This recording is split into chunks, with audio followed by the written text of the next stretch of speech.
नहमदुहु व नुसल्ली व नुसल्लिमु अला रसूलिहिल करीम। अस्सलामु अलैकुम व रहमतुल्लाहि व बरकातुहू। मेरा नाम है हाफ़िज़ मोहम्मद दानिश मुहिउद्दीन और मैं आप सबको अपने channel learning with Danish Mohiuddin में खुश आमदीद कहता हूँ। आज का हमारा टॉपिक है ग्रुप्स। असल में ग्रुप्स जो है वो कराची बोर्ड फर्स्ट ईयर की मैथमेटिक्स का चैप्टर नंबर 5 है। इसके अलावा दीगर जो बोर्ड्स हैं उसमें भी ये टॉपिक इंक्लूडेड है। सबसे पहले हम इसकी डेफिनेशन को देखते हैं।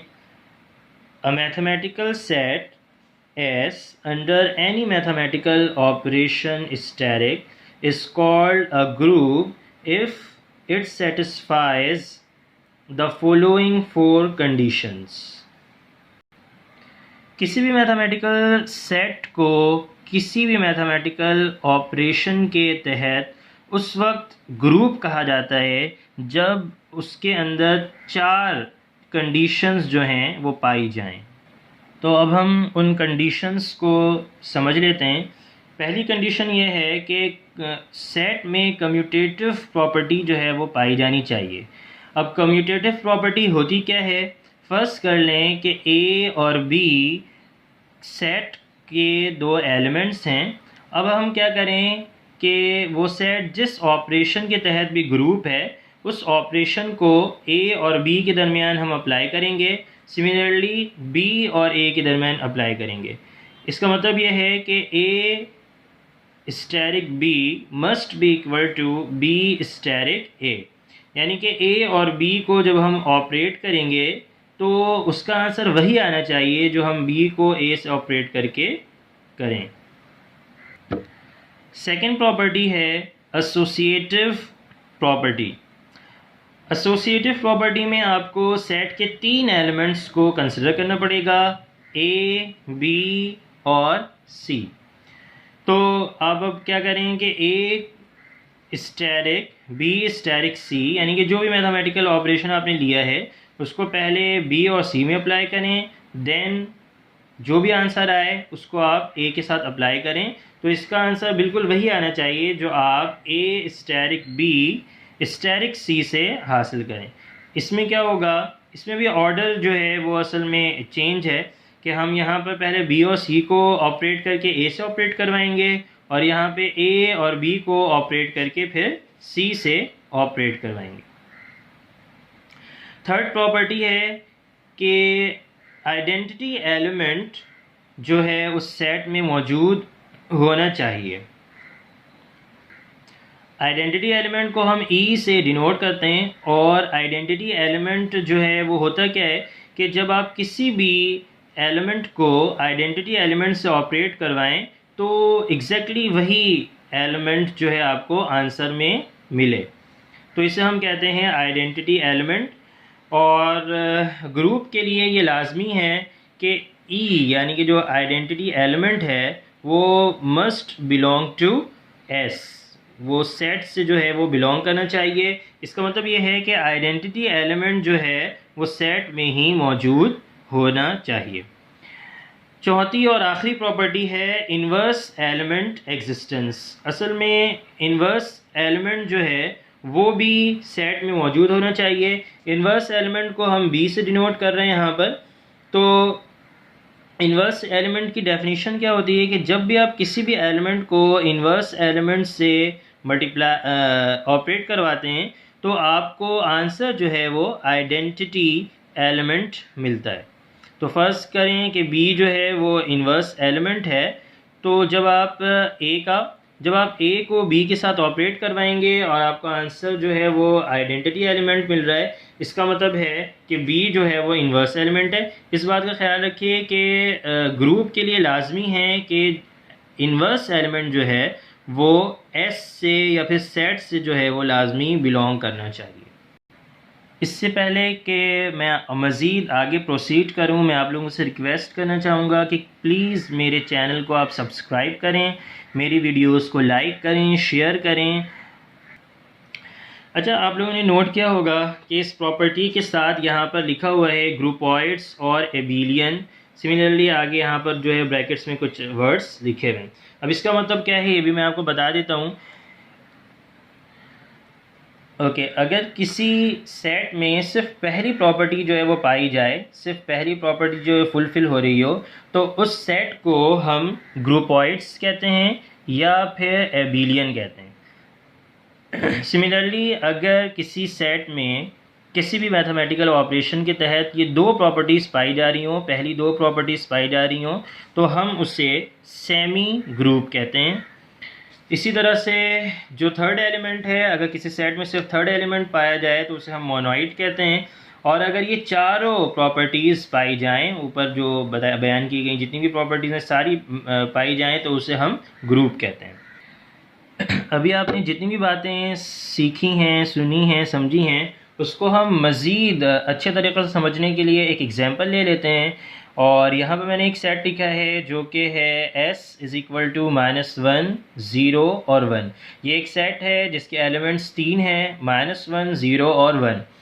और अब मैं आपको ये जो है मज़ीद बताने जा रहा हूँ कि जो s है बेसिकली ये s सेट है और ये अंडर एडिशन ग्रुप है। ठीक है, तो किसी भी ग्रुप के लिए चार प्रॉपर्टीज़ का जो है वो पाया जाना ज़रूरी है। तो उसके लिए मैंने यहाँ पर पहली प्रॉपर्टी लिखी है और इसे अब हम क्या करेंगे, सेटिस्फाई करेंगे। अब आप देख सकते हैं कि चूँकि मैं ये साबित करने जा रहा हूँ कि ये जो ये एस है, ये जो सेट है वो अंडर एडिशन ग्रुप है, लिहाजा हमारा जो मैथमेटिकल ऑपरेशन है वो अब हम सिर्फ ग्रुप को फ़िलहाल कंसिडर करेंगे।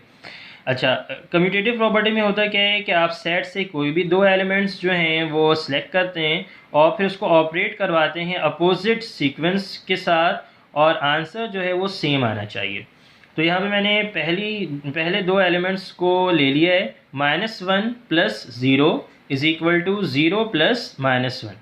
आप सबको मालूम है कि जब आप -1 में से 0 निकाल देंगे तो -1 जो है वो रह जाएगा। इसके अलावा प्लस माइनस इस साइड में अगर आप देखें तो प्लस माइनस माइनस होता है, 0 - 1 इज़ इक्वल टू -1। तो आप देख सकते हैं कि -1 इज़ इक्वल टू -1। तो ये दो जो हमने एलिमेंट्स दिए थे उसके लिहाज से ये जो कम्यूटेटिव प्रॉपर्टी है वो फुलफ़िल हो रही है। इसी तरीक़े से आप मज़ीद जो है अगले दो एलिमेंट्स को अगर कंसिडर करें, 0 और 1 को, सिमिलरली -1 और 1 को, तो आप देखेंगे कि वो भी जो है कम्यूटेटिव प्रॉपर्टी को होल्ड कर रहे होंगे। इसका मतलब है कि इस सेट में पहली प्रॉपर्टी जो है वो फुलफ़िल हो रही है। अच्छा, दूसरी प्रॉपर्टी जो है वो एसोसिएटिव प्रॉपर्टी है। अब एसोसिएटिव प्रॉपर्टी में मैंने आपको बताया था कि आपको सेट के 3 एलिमेंट्स कम से कम जो हैं वो कंसिडर करने पड़ते हैं। इसमें 3 ही एलिमेंट्स थे सेट में, तो मैंने इन तीनों एलिमेंट्स को ले लिया है। अब हम करेंगे क्या कि first element plus second element plus third element, यानी कि यहाँ पर हमने क्या किया है कि सेकेंड और थर्ड को पहले ऑपरेट करवाएंगे, फिर फर्स्ट से उसको ऑपरेट करवाएंगे, और यहाँ पर हमने क्या किया है, फर्स्ट और सेकंड को पहले ऑपरेट करवा के फिर थर्ड से ऑपरेट करवाएंगे। तो यहाँ पर आप देख सकते हैं कि -1 अपनी जगह पर ऐसी रहेगा, प्लस 0 + 1। आप सब जानते होंगे कि 0 + 1 जो है वो 1 होता है। सिमिलरली यहाँ पर अगर आप देखें तो -1 + 0 इज़ इक्वल टू -1 और +1 जो है वो अपनी जगह पर है। अब आप यहाँ पे देख सकते हैं -1 + 1 इज़ इक्वल टू 0 और -1 + 1 is equal to 0। It means के इस सेट में जो हमारा जो सेट था जिसमें 3 एलिमेंट्स थे, -1 0 और 1, ये एसोसिएटिव प्रॉपर्टी को भी होल्ड कर रहा है। ठीक है, अब चलते हैं थर्ड प्रॉपर्टी की तरफ, जो कि है आइडेंटिटी एलिमेंट का एग्जिस्ट करना। आइडेंटिटी एलिमेंट को हम ई से ज़ाहिर कर रहे हैं। यहाँ पर हम करेंगे क्या कि आइडेंटिटी एलिमेंट को जो है वो हम निकाल कर दिखाएंगे, इसकी वैल्यू जो है वो निकालेंगे, ई की वैल्यू।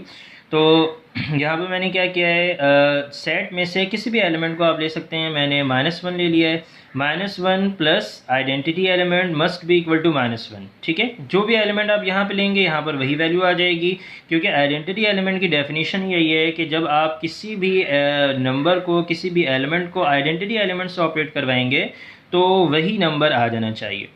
अच्छा, -1 ऐसे ही आ जाएगा, और आपको पता है कि -1 जब आप शिफ्ट करेंगे इस तरफ तो ये वाला -1 पहले से था, ये वाला -1 इधर पर आएगा तो +1 हो जाएगा, और -1 + 1 = 0।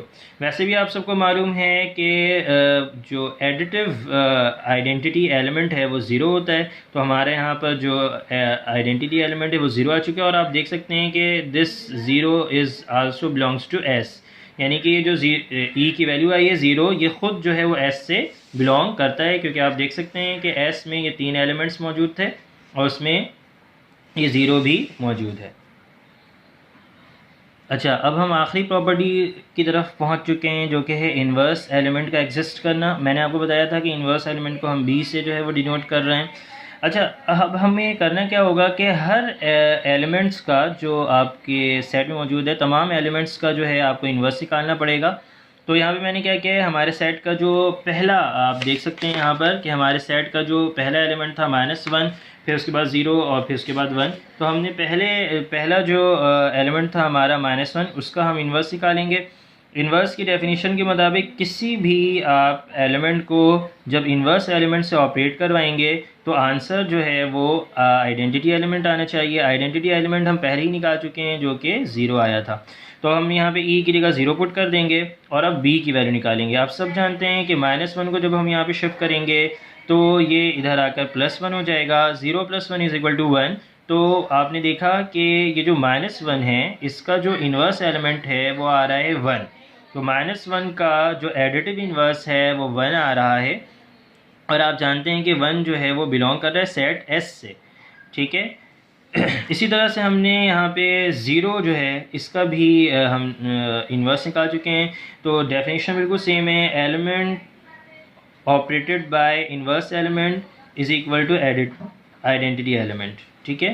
तो 0 + b = b, और आपने देखा था कि जो आइडेंटिटी एलिमेंट हमारा है वो 0 है, लिहाजा b = 0।